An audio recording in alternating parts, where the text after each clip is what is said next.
tɔgɔ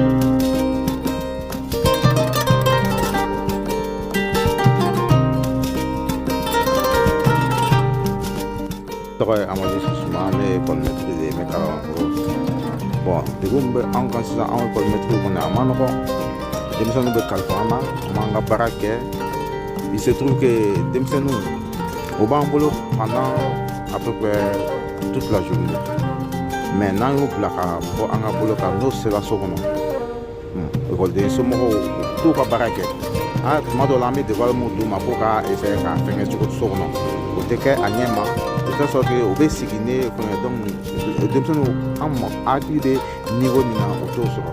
Donc an ka baara bon o gɛlɛya de b'an kan quoi. Ne tɔgɔ Bina Konate, ne sigiyɔrɔ bɛnnen don ACBO Miliki ma Bamakɔ.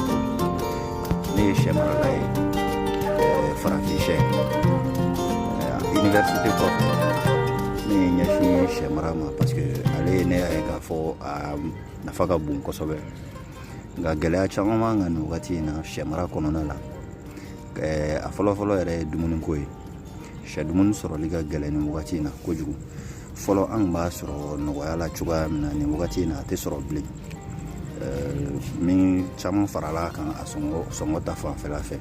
Sɛfura fana a bɛ o cogoya fana la. Furaw da gɛlɛyara fo ka taa se a caya n'a caya fana ma. Voilà, an kɔni an bɛ a ɲini faamaw de fɛ ni u sera ka nɔgɔya don o la cogoya min na walasa dumuni sɔrɔli ka nɔgɔya ani furaw sɔrɔli ka nɔgɔya sɛ mara ta fanfɛla fɛ. Voilà, o de tun bɛ ne bolo ka fɔ. Ne tɔgɔ Malik Ba, ne sigiyɔrɔ bɛnnen don Lafiyabugu ma.